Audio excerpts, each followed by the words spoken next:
Hello guys, कैसे हैं आप लोग। मुझे उम्मीद है कि आप लोग बहुत ही अच्छे होंगे। मैकेनिकल मारी के एपिसोड नंबर 11 में आपका स्वागत है। एपिसोड में आगे जाने से पहले आपसे छोटी सी रिक्वेस्ट है कि प्लीज चैनल को सब्सक्राइब करें एंड मुझे सपोर्ट करें। एपिसोड के स्टार्टिंग में हम देखते हैं कि यहाँ मारी जो होती है वॉशरूम में नहा रही होती है और ऑथर को जल्दी होती है नहाने की, तो वो चला जाता है यहाँ मेड वॉशरूम के अंदर, जहाँ पर स्टाफ का वॉशरूम होता है जो उसके लिए काम करते हैं। वो जल्दी से अंदर जाता है और देखता है कि एकदम से कि मारी वहां पर नहा रही होती है और वो उसे नहाते हुए देख लेता है। मारी जब उसे देखती है तो बहुत ज्यादा शर्मा जाती है, तो जल्दी से भागती है तौलिए की तरफ, अपने बॉडी पर तौलिया लगा लेती है। बट वो उसे देख लेता है और हम देखते हैं कि वो देखने के चक्कर में वो गलती से नीचे गिर जाता है उसके ऊपर ही, और वो दोनों एक दूसरे के करीब आ जाते हैं। आप प्लीज़ अपना हेडफोन लगा के रखें। फिर हम देखते हैं कि वो कुछ देर तक एक दूसरे को देख ही रहे होते हैं और वो सोच रहे होते हैं कि यहाँ पर ओथर जो है क्या कर रहा है। तभी एक सफाई कर्मचारी जो होता है मस्त गाना लगा के, अपना हेडफोन लगा के गाना सुनते हुए यहाँ पर आ रहा होता है। वो लोग उसे देखते हैं, उन्हें पता चल जाता है कि ये सफाई करने वाला है। सफाई करने वाला मस्त सफाई कर देता है, गाना सुनते सुनते मजा ले रहा होता है सफाई करने का। उसका काम ऐसा ही है, पर वो सुनता नहीं है कि कोई अंदर है या फिर नहीं है। वो सफाई करता है बढ़िया से और दरवाजे को लॉक करके चला जाता है। अब ये दोनों अंदर ही फंस जाते हैं। मारी सोचती है कि मैं दरवाजे को तोड़ देती हूँ और फिर हम बाहर निकल जाते हैं, बट मारी ऐसा करेगी तो यहाँ पर रोए गुस्सा हो जाएगा, इसलिए वो ऐसा नहीं करती। यहाँ पर ओथर कहता है रात भर हम यहीं पर रुक जाते हैं, कोई ना कोई दरवाजा तो खोल ही देगा। बट रात भर वो जिस कंडीशन में है उस कंडीशन में रुक सकते हैं कि नहीं रुक सकते हैं पता नहीं। अब यहाँ ओथर जो होता है वो उसे गोद में उठा लेता है और कहता है कि चलो मैं तुम्हें जो हूँ गर्म पानी के अंदर रख देता हूँ ताकि तुम्हें ठंड ना लग जाए।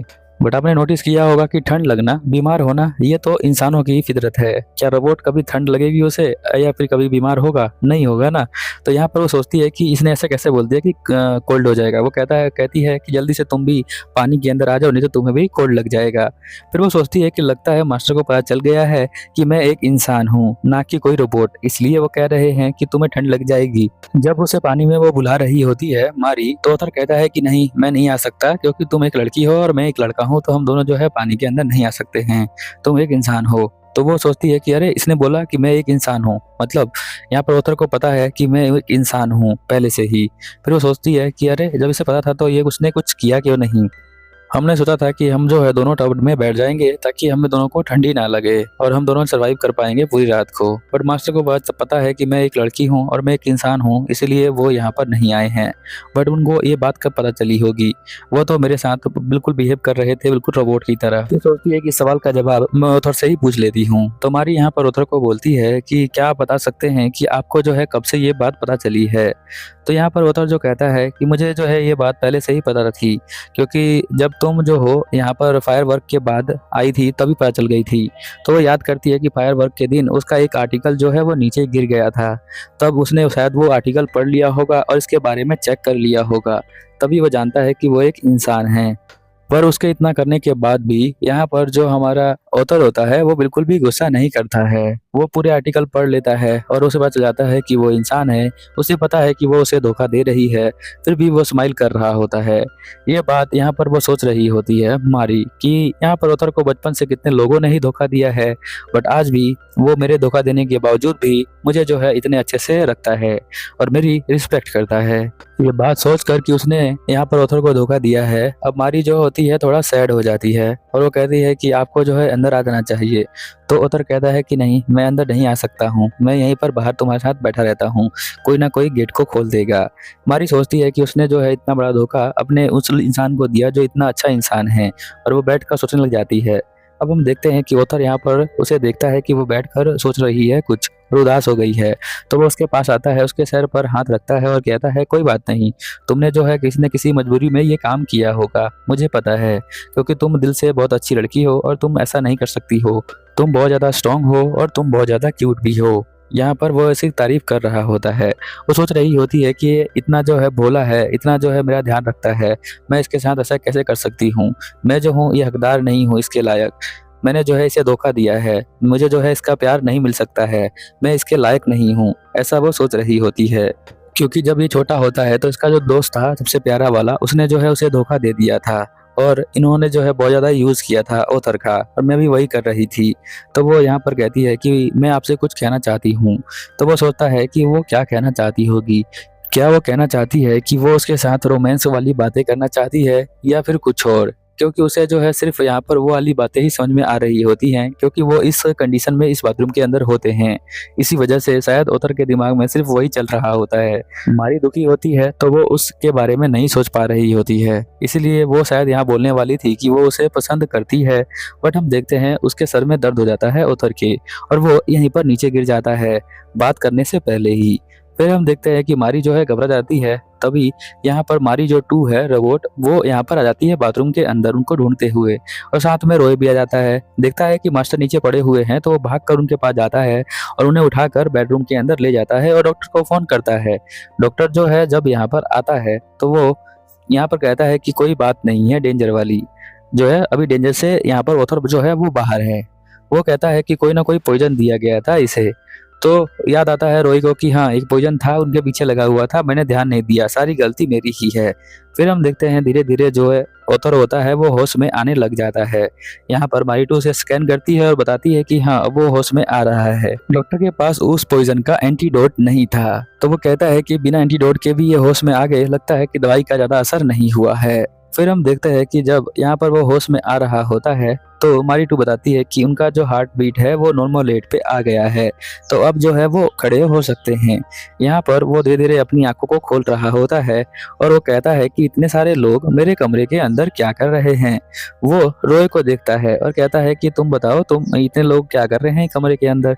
तो वो कहता है कि ये मारी है और ये मारी 2 है, इसे तो आप जानते ही हैं, ये आपकी रोबोट मेड है। जब मारी उससे पूछती है कि आप ठीक है ना और मास्टर, तो वो कहता है कि नहीं, तुम कौन हो जो मुझसे पूछ रही हो कि मैं ठीक हूँ या फिर नहीं हूँ।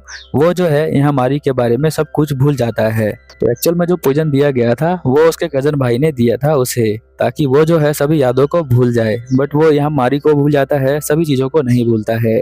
तो उसका कजन परेशान हो जाता है, कहता है कि उसे सभी चीजों को भूलना चाहिए था। नाव जो होता है वो कहता है कि वो मारी के बारे में भूल गया है, तो मारी से वो अब वो बात कर सकता है, तो वो तो खुशी रहता है। यहाँ पर एक बंदा जो है फोन करके बता रहा होता है ये सारी बातें कि वो जो है सिर्फ मारी के बारे में भूला है और कुछ नहीं। तभी मारी 2 उसके पास आती है, उस बंदे को मारती है और उसे पकड़ के ले जाती है। डॉक्टर यहाँ पर कहता है कि हमें जो है इसका एंटीडोट लेकर आना पड़ेगा, बट इसका एंटीडोट मुझे तो नहीं पता है कहाँ मिलेगा। मारी 2 होती है वो उस बंदे को मारकर यहाँ पर ले आती है रोय के पास। वो कहती है कि यही जो बंदा है फोन पे बात कर रहा था उस पॉइजन के बारे में। रोय मुझसे पूछता है कि एंटीडोट कहाँ पर है, तो वो बंदा कहता है कि मुझे नहीं पता है कि एंटीडोट कहाँ पर है, मुझे बस वो पॉइजन लगाने के लिए कहा गया था तो मैंने उसे लगा दिया है। फिर वो रोय कहता है कि इसको ले जाओ, बंद कर दो कमरे के अंदर, मैं इससे बाद में पूछता हूँ। यहाँ पर वो तीनों लोग डिस्कस करने लग जाते हैं। यहाँ पर मारी बताती है कि ऑथर को पता चल गया था कि मैं एक इंसान हूँ। तो रोय कहता है कि क्या उसे पता चल गया है कि तुम एक इंसान हो, तो वो कहती है कि हाँ। फिर वो कहता है कि तुम्हें तो फिर एंटीडोट लाने की जरूरत ही नहीं है, क्योंकि वो तुम्हारे बारे में भूल गया है। अगर उसे पता है कि तुम एक इंसान हो तो तुम्हें वो फायर कर देगा और साथ में मुझे भी निकाल देगा नौकरी से। इसलिए अच्छा है कि हम उसे एंटीडोट ना दें और उसे जो है ऐसे ही रहने दें। अगर तुम ऐसा करोगी तो तुम भी हमेशा के लिए यहाँ पर रह सकती हो और साथ में मैं भी अपनी जॉब को कर सकता हूँ, ऐसा वो उससे कहता है। बट मारी सोचती है कि वो बिताए हुए पल वो कैसे भूल सकती है, जब वो उसके लिए बैटरी लाया करता था, उसके लैब पर सो जाया करता था, और भी बहुत सारी चीज हैं। यहाँ पर फोन आता है तो वो देखता है कि वीडियो कॉलिंग में उसके दोस्त उसे बुला रहे होते हैं। उसके फ्रेंड क्लब की लड़कियां जो होती हैं उससे मिस कर रही होती हैं और कहती हैं जल्दी आ जाओ। अब यहाँ पर ऑथर जो होता है उनकी वीडियो को देखकर उसे कुछ भी फील नहीं हो रहा होता है। वो कहता है कि ये लोग बस मुझे जाल में फंसाना चाहते हैं, शायद इसी वजह से ऐसा बोल रहे हैं। अब ये चीज जो है यहाँ पर मारी देख लेती है और सोचती है कि वो भी मेरे बारे में कुछ भी फील नहीं करता होगा, बट अब फिर से ये अकेला फील कर रहा होगा। बट ये जो है पहले अकेला फील नहीं करता था, क्योंकि ऑथर ने बहुत सारे काम किए थे, बट उन कामों को अब वो भूल गया है। यहाँ पर वो कहता है कि मेरे जेब में है ना ये फ्लावर जो है वो मिला है, बट ये क्यों रखा है मुझे नहीं पता, लगता है कि कोई बहुत ज्यादा इंपॉर्टेंट इंसान होगा जिसने मुझे ये दिया होगा, बट वो इंपॉर्टेंट इंसान मुझे याद नहीं आ रहा है कि ये जो है लीव किसने दिया था मुझे। बट मैंने इसे जेब में रखा है तो कोई ना कोई इंपॉर्टेंट तो होगा ही। फिर यहाँ पर वो उसे देखने लग जाता है। और मारी सोचने लग जाती है कि उसे पता नहीं है कि ये फूल जो है मैंने ही उसे दिया था। वो सब कुछ भूल गया है, बट वो उसे ऐसा देख नहीं सकती है। वो चाहती है कि उसकी यादें दोबारा वापस आ जाएं और फिर से वो बहुत अच्छा बंदा बन जाए, मतलब वो डिप्रेशन से बाहर निकल जाए। तो मारी डिसाइड करती है कि वो उसे बता देगी सब चीज़ों के बारे में। वो उसका हाथ पकड़ती है और ले जाती है पार्क के पास। वो सब जगहों पर ले जाती है जहाँ पर उसे याद आ जाए पुरानी मेमोरीज। वो कहती है कि देखो, इसके अंदर मैं गिर गई थी तो आपने मुझे बचा लिया था। तो वो कहता है कि अच्छा, तुम इसके अंदर गिर गई थी, तो मैं तुम्हें कब से जानता हूँ। तो वो बताती है कि आप मुझे 6 महीने से जानते हैं। तो वो कहता है क्या आधा ईयर खत्म हो गया और मैं तुम्हें जानता हूँ बट मुझे अभी याद नहीं है, बहुत अजीब लग रहा है मुझे। फिर वो अगली जगह पे ले जाती है और कहती है कि देखिए, यहाँ पर हमारा जो है फायरवर्क का फेस्टिवल कर रहे थे, आपने बहुत ज्यादा एंजॉय किया था यहाँ भी, आपकी मेमोरीज वापस आ रही हैं कि नहीं। तो वो बोलता है कि नहीं, अभी तक मेरी कोई मेमोरीज वापस नहीं आई है। फिर वो एक पार्क में ले जाती है और वो उससे पूछता है कि तुम क्या कर रही हो। तो वो कहती है कि मैं आपको यहाँ पर लेकर आई थी और मैंने आपको ये लीफ दिया था, तो वही लीफ जो है मैंने ही दिया था यहीं से ढूंढ कर, वही मैं ढूंढ रही हूँ दोबारा से ताकि आपको याद आ जाए। वो कहता है कि मुझे तो कुछ याद नहीं आ रहा, बट तुमने जो है वो लीफ मुझे दिया था तो उसके लिए थैंक यू, तुम मेरे साथ हमेशा रह सकती हो। पर मारी जो होती है इसी उम्मीद में रहती है कि ऑथर की याददाश्त दोबारा से वापस आ जाए और वो दोबारा से फील कर पाए उन दोनों के बिताए हुए पल और दोबारा से वो उसी जिंदगी को जी पाए। इसीलिए वो बहुत ज़्यादा ट्राई कर रही होती है। वो रात हो जाती है तो कहती है मैं सोने जा रही हूँ रॉय और मारीडू को। फिर हम देखते हैं मारीडू जो होती है अपनी बैटरी को चार्ज में लगा देती है, रॉय जो होता है सोने चला जाता है अपने कमरे के अंदर। बट हम देखते हैं कि मारी जो होती है यहाँ पर ड्रेस को चेंज कर रही होती है और कहती है कि मैं तो अब रुकने वाली नहीं हूँ, मैं अपने मास्टर के लिए एंटीडोट जरूर लेकर आऊंगी। अब ये रॉय भी देख लेता है कि वो जा रही होती है बाहर। वो अपने चेहरे और ड्रेस को चेंज कर लेती है और वो शामिल हो जाती है उसके कजन के सिक्योरिटी फोर्स के अंदर। अब उसे पहचान नामा है कोई भी। ये वो चाहती है कि वो एंटीडोट का पता लगा ले और वो एंटीडोट जाकर ऑथर को दे दे ताकि उसकी मेमोरीज वापस आ जाएं। और आगे जानने के लिए चैनल को सब्सक्राइब करें, वीडियो को लाइक करें और वीडियो को हाइप करें और नीचे कमेंट करें कि आपको ये एपिसोड कैसा लगा। मिलते हैं अगले एपिसोड में, तब तक के लिए ओवर एंड आउट।